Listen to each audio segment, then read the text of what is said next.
கோயிலிருந்து வேட்புமனு தாக்கல் செய்ய வந்திருக்கீங்க. திமுக வேட்பாளர் வந்து மருதமலை கோயிலிருந்து வேட்புமனு தாக்கல் செய்ய வந்துட்டு இருக்காரு. யார் வந்து வெற்றி பெறுவார்? அண்ணா இது வந்து கோவில் வேட்புமனு தாக்கல் இதெல்லாம் இல்லை. கோயம்புத்தூரினுடைய காவல் தெய்வம் கோணியம்மன். தமிழ்நாடு முழுவதுமே எல்லாருமே முருகனை கும்பிட்றோம். கோணியம்மன் வந்து கோயம்புத்தூர் மக்களை தொடர்ந்து காத்து கொண்டிருக்கின்றார்கள். காக்க வேண்டும் என்கின்ற வேண்டுதலை வைத்துவிட்டு மக்கள் நன்றாக இருக்க வேண்டும், இன்பமாக இருக்க வேண்டும், வளர்ச்சியோடு இருக்க வேண்டும், எந்தவித பிரச்சனையும் இல்லாமல் இருக்க வேண்டும் என்பதற்காகத்தான் கோயம்புத்தூருடைய காவல் தெய்வம் கோணியம்மன் அவங்ககிட்ட போய் அவருடைய அருளை வேண்டிக் கொண்டு அங்கிருந்து இங்கே வந்திருக்கின்றோம்.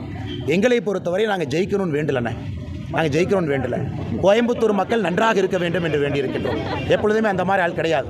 அண்ணாமலை ஜெயிக்கணும்னு ஒரு வேட்புமனு போய் கொடுக்குற ஆள் கிடையாது. கோயம்புத்தூர் மக்கள் நன்றாக இருக்க வேண்டும். அது கோணியம்மனும் கோயம்புத்தூர் மக்களும் முடிவு செய்வார்கள்.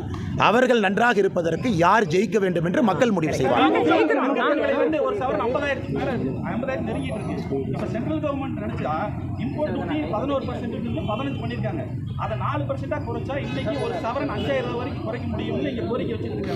அதுவும் ரொம்ப தொடர்ந்து தங்கத்தின் விலை கொரோனா பாதிப்புக்கு அப்புறம் உயர்ந்துட்டே போகுது.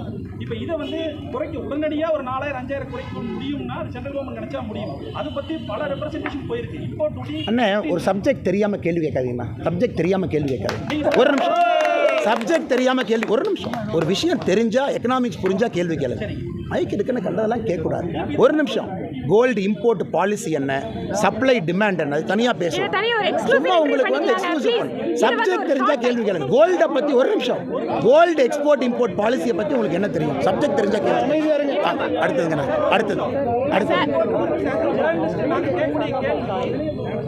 சார் ஒரு நிமிஷம்